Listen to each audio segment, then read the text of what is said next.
Now, members of the homeless community are joined by religious and civic leaders today as they gather for a meal of reconciliation at the Denis Hurley Centre. Now, the meal annually brings together about 500 people to share. For more on the story now, we take you to SABC News reporter Nonhlakanipho Magwaza, who joins us now. Nonhlakanipho, thank you so much for your time. So what's on the menu on the meal shared today? Good morning, Mklo, and good morning to the viewers at home. So far, all I know is that there are 4 types of biryani that have been cooked today. Christian, I think Muslim, Jewish, I'm not sure of the other one. But I believe that the director of the Denis Hurley Centre will tell us more about what exactly is being cooked today. Mr. Dr. Denis Pereira, meal of reconciliation, you can see that people are already starting to queue up. What actually brought about this concept? Well, as you mentioned, we've got all these wonderful religions, and Durban, of course, is a place where religions come together. And all religions have a shared meal as a way of bringing people together, but they only share within the religion. But since 2015, we've been hosting a meal of reconciliation because actually there is a way of bringing religions together and helping people share a meal across religions. So literally, we have biryanis from the Christian community, the Hindu community, the Muslim community, and the Jewish community. And we see so many conflicts around the world, and often conflicts which are weaponized, in which religion is weaponized. It's wonderful to see that people of different faiths can come together. But here it's not just different faiths. We've got South Africans and foreign nationals. We've got homeless people and non-homeless people. We've got black, white and brown people. We've got people with disabilities, people without visible disabilities, all coming together. I think our youngest participant is 6 months old and our oldest participant is 91. So all the generations as well. Something happens when people sit down and share a meal. I think all of the barriers disappear and we begin to see each other as equals. That wonderful word companion means to share bread with other people. So we become companions, we become equals, and at the beginning of the meal we're going to encourage people to make cards and gift cards to each other as a way of expressing whatever they're feeling today on this day of reconciliation. They'll share those wonderful biryanis. We've got cool drinks donated by SPA and Boxer and the Union of Jewish Women, so we've got lots of cool drinks as well. And we've invited everyone who's not homeless to bring cakes and desserts to share, so we have that in addition. We're hoping that everyone will go away from here not only with their bellies full, but also with their hearts full of joy and full of a sense that reconciliation is possible.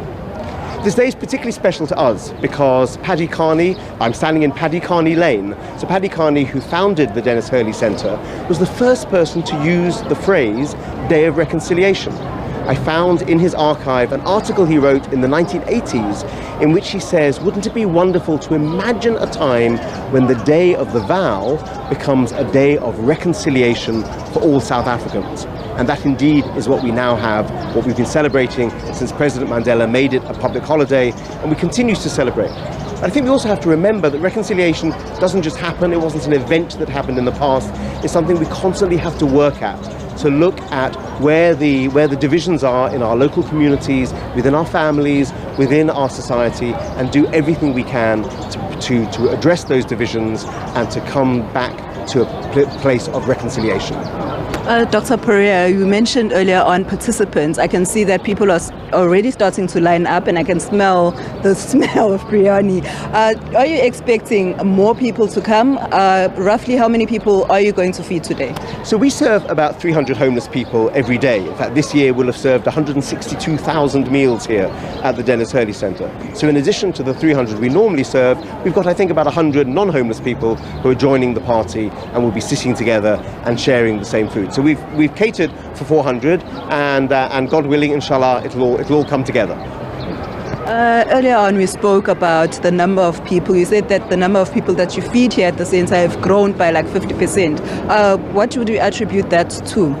Homelessness in most of our cities is really an economic problem that becomes a social problem. People become homeless because they can't find work. Mostly it's young men who move from the country into the cities and they fail to find work and they end up on the streets.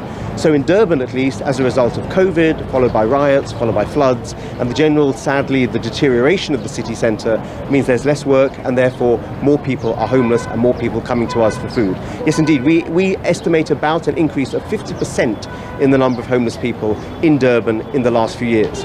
Weirdly, though, the municipality seems to completely ignore the problem and treat it as if it's just going to go away or solve itself. And our attempts to engage with the mayor and engage with the municipality to address the problem of homelessness, which is being done actively in Cape Town, in Joburg, in Tshwane. Other cities have got a really good policy on homelessness, but eThekwini seems to think it's not their responsibility, it's not their problem, and they leave it to NGOs to try and solve it for them. We can do what as much as we can, but we need local government to work with us. Thank you so much. That was the director of the Denis Hurley Centre, Dr. Raymond Pereira, telling us about the menu. I'm sure you heard him go that they are having biryani and desserts today as the meal of reconciliation.